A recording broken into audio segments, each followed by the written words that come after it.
Assalamualaikum warahmatullahi wabarakatuh. Kembali bersama saya pada kali ini dalam siri yang ketiga, siri Tazkirah Duha Hari Jumaat. Saya Ustazah Su akan sama-sama berkongsi dengan sahabat-sahabat di luar sana berkenaan dengan kehebatan selawat Nabi sallallahu alaihi wasallam. Kalau sebelum ni saya dah menceritakan tentang empat perkara berkenaan dengan amalan pada hari Jumaat, amalan sunnah pada hari Jumaat. Ingat lagi tuan-puan mesti ingat lagi Yang pertama saya cerita tentang kehebatan kita mandi sunat pada hari Jumaat. Kedua, kita potong kuku cara Nabi pada hari Jumaat. Kemudian saya menceritakan tentang kehebatan orang yang membaca surah ataupun membaca Al-Kahfi pada hari Jumaat dan juga selawat pada Nabi pada hari Jumaat. Jadi bersempena dengan Maulid Rasul, hari ini saya nak ambil balik yang keempat tadi tu yang kita dah bincangkan pada minggu lepas. Kita bincangkan sekali lagi berkenaan dengan kehebatan selawat Nabi sallallahu alaihi wasallam. Allah Subhanahu Wa Taala telah berfirman dalam Al-Quran yang berbunyi, innallaha wa malaikatahu yusalluna 'alan nabi. Sesungguhnya Allah dan para malaikatnya berselawat ke atas Nabi. Jadi kalau Allah dan para malaikat berselawat kepada Nabi, kita pun sewajarnya sangat-sangatlah patut untuk berselawat kepada Nabi. Itu antara sebab kenapa kita kenapa kita perlu untuk berselawat kepada Nabi dengan kalimah Allahumma salli ala Sayyidina Muhammad wa ala ali Sayyidina Muhammad. Mudah saja tuan-tuan, puan-puan, mudah saja. Okay. Hadis juga ada menyatakan maksud hadis sahih daripada Anas bin Malik bahawasanya Nabi bersabda, sesiapa yang berselawat kepada Nabi sallallahu alaihi wasallam sekali, maka Allah akan berselawat kepadanya 10 kali. 10 kali tu banyak tu dia bagi pada kita balik. Allah Ta'ala selawat kat kita balik. Di situ tersembunyi 10 rahmat. Kemudian Allah juga akan mengangkat 10 dosa daripada kita, dosa-dosa yang telah kita lakukan, dan juga Allah angkat pada kita 10 darjat. Siapa tak nak grab apa yang Allah janjikan, grab. Sebab ini bukan saja-saja, ini adalah daripada Nabi sallallahu alaihi wasallam. Janji Nabi semestinya janji Allah.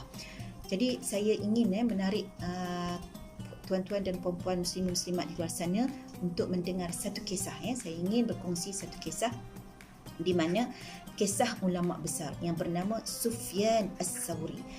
Pada satu waktu Sufyan As-Sawri beliau ni ulama besar. Dia tawaf di Kaabah. Kemudian tengah bertawaf tu dia terpandang seorang lelaki, di mana lelaki itu sentiasa berselawat, tidak pernah miss daripada bibir dia selawat. Dia pelik, sebab setiap kali sepatutnya dalam setiap pusingan tawaf ada doa yang perlu kita sebutkan, yang kita perlu nyatakan, doa-doa ataupun bacaan-bacaan tertentu setiap kali kita bertawaf, setiap kali pusingan. Tapi lelaki ini mulut dia hanya menyebut kalimah Allahumma salli ala Sayyidina Muhammad wa ala ali Sayyidina Muhammad.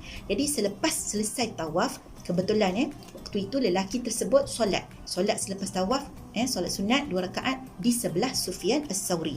Jadi Sufyan As-Sawri mengambil kesempatan untuk bertanya kepada lelaki itu, wahai anak muda, tadi saya melihat kamu asyik berselawat pada setiap kali pusingan. Boleh saya tahu apa sebabnya? Dia pun tanya, siapa awak? Saya Sufyan As-Sawri. Terkejut. Lelaki tersebut terkejut. Ini ulama besar. Baiklah tuan, kata lelaki tersebutlah. Baiklah tuan, sebab tuan ni Sufyan As-Sawri, saya cerita. Kalau bukan tuan, saya tak cerita jika orang bertanya. Jadi dia pun ceritalah kepada Sufyan As-Sawri. Sebenarnya tuan, dia kata, ni cerita dia lah. Saya sampaikan, sebenarnya ada satu waktu saya menunaikan haji bersama bapa saya. Selepas selesai menunaikan tawaf, kemudian ayah saya baring di pekarangan Kaabah ni, baring. Kemudian ayah saya memandang ke langit. Tak lama lepas tu ayah saya meninggal. Ayah saya dah pergi selama-lama. Jadi saya waktu tu ayah saya baring di beribaan saya.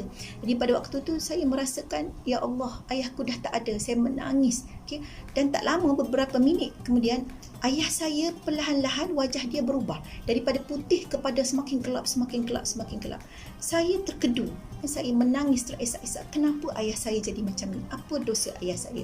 Dan saat saya menangis itu, saya tertidur. Saya tutup wajah ayah saya dengan kain, kemudian saya tertidur. Pada waktu saya tertidur, saya bermimpi. Mimpi saya adalah begini. Datang seorang lelaki berjubah putih yang cantik, datang kepada saya dan ayah saya. Kemudian dia buka kain yang menutup wajah ayah saya. Kemudian dia orang panggil, dia sapu wajah ayah saya sehingga ke kaki. Dan tak lama kemudian, wajah ayah saya kembali sempurna, kembali putih. Yang hitam legam tadi dah tak ada. Saya tanya, kenapa ayah saya ni, tuan? Dia kata, saya tanyalah, siapa tuan? Dia kata, aku Muhammad sallallahu alaihi wasallam. Subhanallah. Ya, jumpa Nabi dalam mimpi. Bila jumpa Nabi dalam mimpi, mimpi itu adalah benar. Okay. Kemudian Nabi sallallahu alaihi wasallam menyatakan lagi pada pemuda tadi, dia kata, ayahmu ini banyak buat dosa, banyak melakukan dosa semasa hidupnya, tapi satu kebaikan yang dia buat, bibirnya tidak pernah tinggal, tidak pernah daripada meninggalkan perkataan Allahumma salli ala Sayyidina Muhammad wa ala ali Sayyidina Muhammad. Dia sentiasa berselawat kepada aku. Justru itu aku datang kepadanya dengan izin Allah Subhanahu Taala, memberi rahmat kepadanya, menghilangkan segala dosa-dosa. Mohon rahmat daripada Allah supaya hilang dosa-dosa yang telah dilakukannya. Subhanallah. Kemudian pemuda tadi tiba-tiba tersedar. Dia tersedar daripada mimpi itu. Subhanallah. Kemudian dia terus cepat-cepat buka kain yang menutupi wajah ayahandanya tadi. Masya Allah, memang ayahnya telah berubah. Wajahnya telah, warna hitam tadi telah hilang. Yang tinggal hanya putih, macam biasa. Jadi pada saat itulah saya berazam untuk tidak meninggalkan selawat kepada Nabi walau sesaat pun. Begitulah dia cerita kepada Sufyan As-Sawri. Jadi tuan-tuan, muslimin muslimat sekalian, kita nampak di sini bagaimana hebatnya selawat Nabi sallallahu alaihi wasallam. Allahumma salli ala Sayyidina Muhammad wa ala ali Sayyidina Muhammad. Hebatnya kita bila kita berselawat kepada Nabi. Okay? Jadi saya menyeru kepada diri saya dan diri tuan-tuan, perempuan muslim muslimat di luar sana untuk sama-sama kita menyebut selawat Nabi, sentiasa menyebut selawat di bibir kita, untuk mengamalkan amalan selawat ini, kerana kita nampak memang telah keajaiban apa yang telah berlaku kepada ayah, kepada pemuda tadi. Okay? Jadi saya harap dapat memberi kebaikan apa yang saya telah sampaikan ini. Itu sahaja, insyaAllah. InsyaAllah saya akan sambung amalan yang kelima dan keenam pada siri yang seterusnya. Okay? Itu sahaja. Wallahu a'lam, yang baik daripada Allah Subhanahu wa taala, yang kurang daripada diri saya sendiri. Aqulu qawli hadza wa astaghfirullahal azim li wa lakum. Wassalamu alaikum warahmatullahi wabarakatuh.